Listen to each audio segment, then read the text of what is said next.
Olá, crianças, vamos dar início, né, à aula de hoje, a nossa 26ª aula de hoje, dando continuidade aos nossos conteúdos da língua portuguesa, nossos português. Nós estamos na unidade onde nós vamos falar sobre o quê? Para ler o mundo, né, e que a ciência explica muita coisa. E uma das coisas que ela explica, que nós vamos falar sobre o conteúdo, na ficha tem uma curiosidade, um estudo muito interessante, que fala sobre os morcegos, daí a abertura com eles, né? Que existe cerca de 138 espécies de morcegos, certo? Em seguida nós vamos falar de outra. O que é que ela vai explicar? Nós vamos falar sobre o infográfico, né? Que o infográfico é um texto curto, né? Que traz informações. Aqui ele está falando sobre a água do mundo, né? Vocês vão ver na página, se eu não me engano, na página 16, certo? Então, esse tipo de texto é um texto curto, né? Que ele vem representado por imagens, tem gravuras, e tem também um texto curto, né? Transmitindo algumas informações.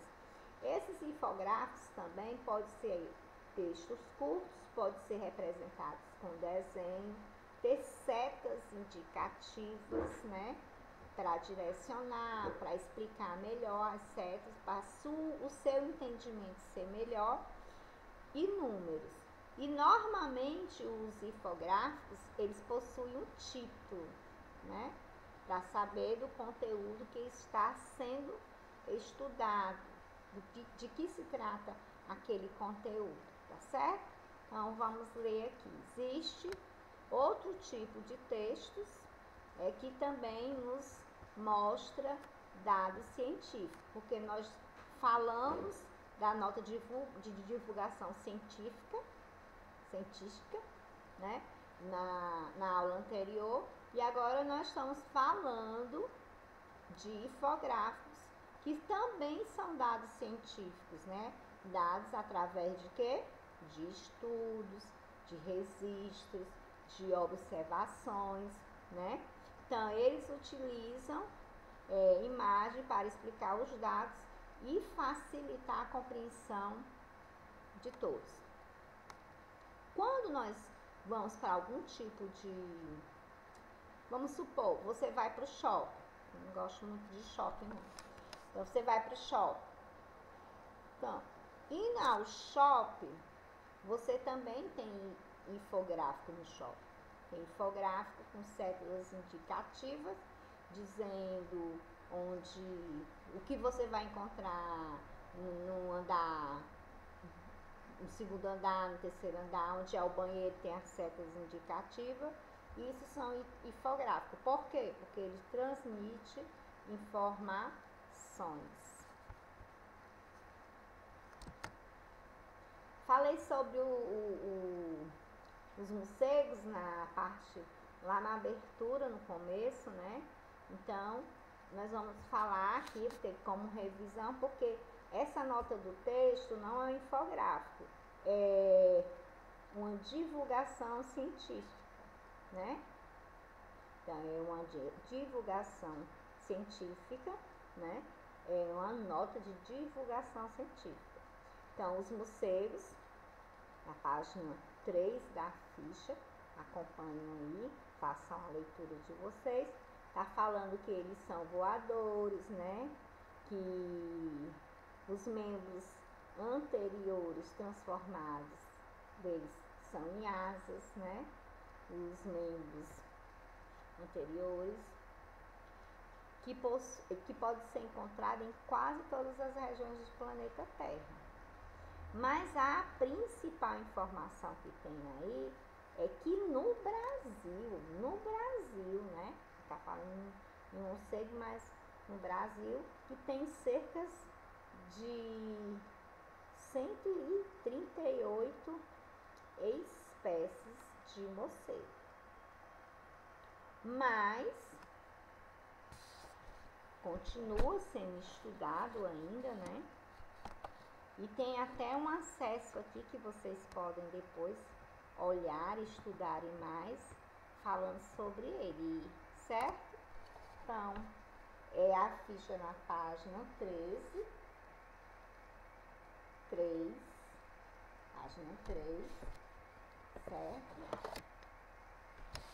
Então, leiam com atenção o texto, para vocês verem como é interessante. Alguns dados são interessantes. Que ele é um morcego animal totalmente o quê? Gosta de quê? Será que ele gosta da claridade? Será que ele convive em ambiente claro? Não, ele vive na escuridão, né? Certo? Então, o morcego sai para caçar quando amanhece. Então, ele passa o tempo todo lá na escuridão, né? Aí, quando amanhece, ele vai caçar, né? Ele vai caçar do amanhecer ou da noite, mas ele gosta da escuridão. Ele caça durante o dia ou durante a noite, mas o ambiente que ele gosta de estar, que ele fica, é em ambiente escuro, certo? Por viver em total escuridão, ele usa também suas presas, né? E também ele se locomove por meio da ecolocalização, né? O barulho, da onde o barulho tá indo, aí ele já usa para como é que se diz? Para caçar, né? O animal que está emitindo aquele som, tá? Como se estivesse chamando ele. Eles não sabem, né? Porque se eles soubessem, eles não fariam isso. Então, o animal emite um som, né? E ele vai em busca da caça dele, da presa dele, né? Através do eco, do barulho que está sendo emitido. Então, leiam com atenção esse texto, tá certo? E vocês vão responder em seguida. Vamos responder qual foi o título do texto.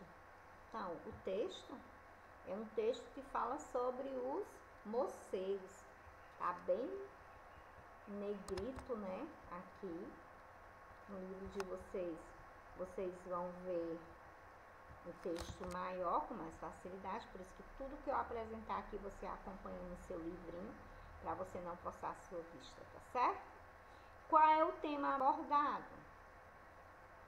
Tá falando sobre as características, né? E onde eles podem ser encontrados. Tá? As características falou sobre as partes anteriores dele. Falou que ele caça, né? Que ele vai em busca do seu alimento, do animal que ele vai, né? Pegar, capturar. Ele vai pelo som que é emitido. E como eu falei desde o início, ele tem cerca, aqui no Brasil, a gente está falando de Brasil, cerca de 138 espécies. Como você imagina que os pesquisadores descobriram essas espécies? Como vocês imaginam? Baseado no começo, na primeira aula, na 25ª aula, que a gente abreviou, né? Teve a leitura de imagem da capa de abertura do capítulo 1, né? Dessa unidade, a unidade 3, se eu não me engano. Como que vocês imaginam que os pesquisadores descobriram? Pois nós falamos em outras páginas. Agora é a sua vez de tentar relembrar, pensar e ver, tentar entender como você imagina que os pesquisadores descobriram isso. Está dizendo você, né? Baseado nas explicações que nós já falamos sobre os pesquisadores, né, sobre os cientistas, tá certo? Então, as informações divulgadas a respeito dos morcegos, para você, são interessantes? E por que são interessantes? Eu já dei a minha opinião quando eu comecei a falar, mas não é interessante ouvir uma opinião. Eu gostaria que você fizesse, pensasse também e tentasse entender, né, se procurasse responder, né, se essas informações divulgadas com relação aos morcegos, né, a respeito dos morcegos, se são interessantes, sim ou não, e óbvio, tem que dizer o porquê, né? A resposta não pode ser sim, não. Sim, porquê, e não, porquê também, certo? Então, no item da letra F, na fichinha de vocês vão ter um espaço para responder. Como essa resposta aqui, né, que a D e a E são pessoais, aí eu não coloquei espaço para tornar maior o espaço da resposta do item F. Aqui está perguntando, para que servem os textos de divulgação científica? Então, os textos de divulgação científica servem para mostrar os resultados de uma pesquisa. Lembra que eu falei que eles estudam, que eles observam, que eles anotam todas as observações que geralmente eles fazem diariamente, né, para acompanhar o desenvolvimento da pesquisa, que eles registram, né, eles batem foto, né, usam alguns outros instrumentos para tornar possível a pesquisa e encontrar o resultado final, né?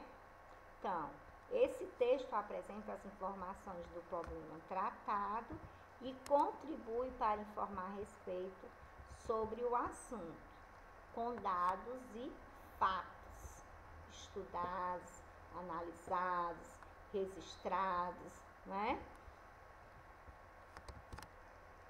Então, nós falamos sobre o infográfico. Nós aqui estamos trabalhando o quê? Estamos trabalhando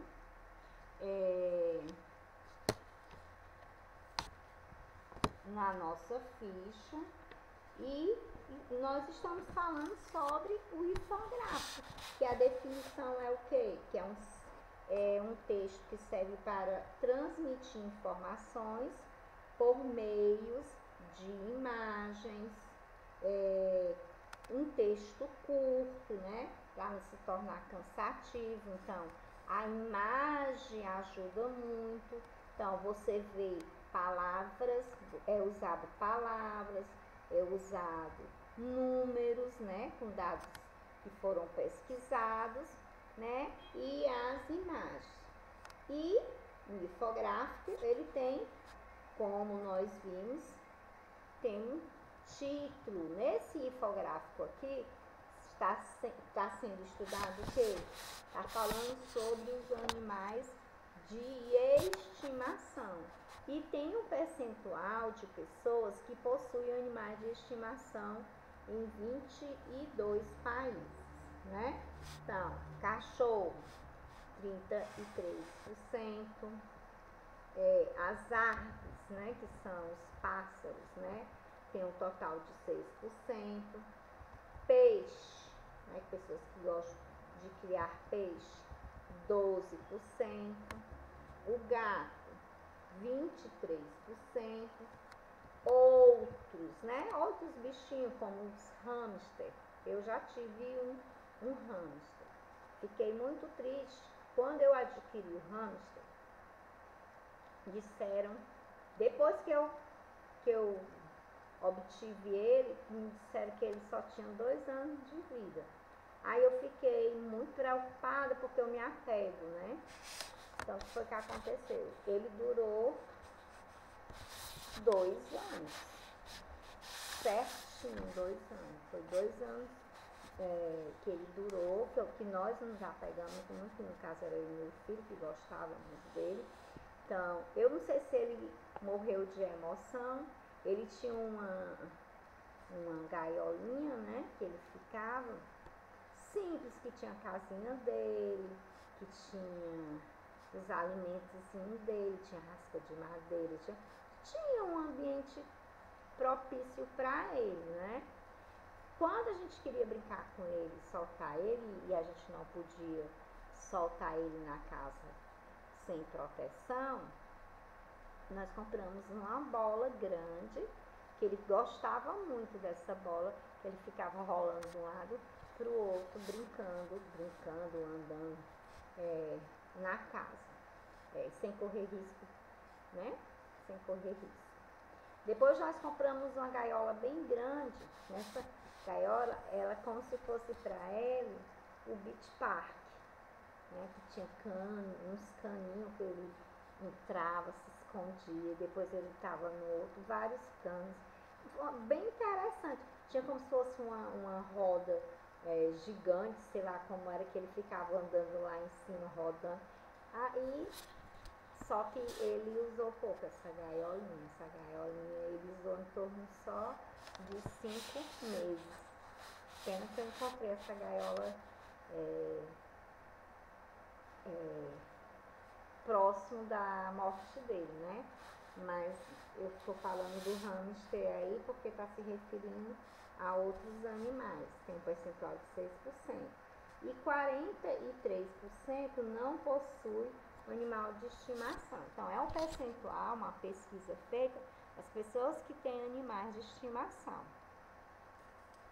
Eu tenho cachorro e tenho gato, né? Na casa da minha mãe tem cachorro, tem pássaros, tem gatos. E é muito bom, a gente se apega, né? Lá em casa também tinha porco, sabe? Mas quando porco, galinha, pato, na minha casa tinha, quando eu tinha em torno de 13, 14, 15 anos, nós mudamos para uma casa maior e a mamãe sempre quis criar bichos, né? Criar animais. Só que os animais, como nós morávamos numa casa bem menor, não tinha espaço. Quando nós passamos a morar, a partir dos 13 anos eu passei a morar nessa casa, que até hoje a mamãe mora lá, nós mudamos para lá em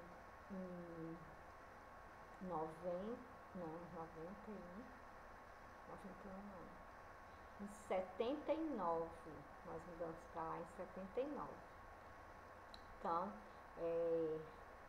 interessante, né, gente? Porque a partir daí a mamãe começou a realização do sonho dela, que era ter animais, né? E até hoje ela tem. Agora, atualmente, ela arranjou um cachorro que é tão interessante o amor desse cachorro pela minha mãe e o dela por ele. Esse animal quem deu foi meu irmão para ela. Que o cachorro, quando a mamãe abre a porta para sair, ele já começa a emitir o sonzinho dele, né? Como se estivesse chorando, né? Muito interessante como as pessoas e os animais se apegam. Dando continuidade ao nosso capítulo de estudo, que é o capítulo 1, nós vamos entrar agora na parte de ortografia, tá certo? Onde nós vamos falar sobre a letra V. Nesse capítulo nós vamos estudar a letra V e a letra F, tá certo? Então, as crianças que estão com dificuldade de leitura, é uma oportunidade para exercitar, né, famílias silábicas, certo? Das consoantes. Então, aqui eu tenho o V está na vaca, no vestido e na vela. Está no violino e no vaso da Anabela. Interessante, né? Tá falando aí. Então, V, né? V, aqui nós temos o desenho, a palavra e a divisão, né, silábica, a separação silábica, né? Então, para você ouvir o som melhor, tá certo?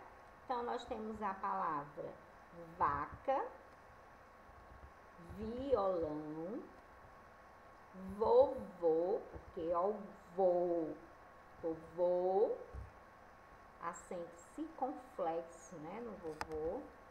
Aí nós temos aqui a vovó, acento agudo, vaso e vacina, né? Só se fala em vacina esses dias, né? Durante muito tempo. Nós estamos torcendo aí para ela chegar para todo mundo, tá certo? Para você, seus familiares, né? É um desejo de coração que chegue. As famílias que já tiveram pessoas vacinadas, vamos agradecer a Deus, né? Por ter chegado até os familiares que já foram vacinados. E vamos continuar em oração para que toda a nação, né? Para que a população mundial consiga ser vacinada para evitar mais percas. Então, vamos falar agora da separação. Vaca, violão, vovô, vovó, vaso, vacina. Aqui nós temos o quê? Nós temos as palavras separadas e agora vamos fazer uma pequena revisão para ver se vocês ainda estão se lembrando de como se classifica as palavras quanto ao número de sílabas, tá bom? Então, 2 sílabas, dissílaba. 1, 2, 3 sílabas, trissílaba. 1, 2 sílabas, dissílaba. 1, 2 sílabas, dissílabas. 1, 2 sílabas, trissílabas. Dissílabas, desculpa, eu estava lendo já de baixo e respondendo, então vou só repetir para não confundir vocês. Então, 2 sílabas, né? Dissílabas. 3 sílabas, trissílabas.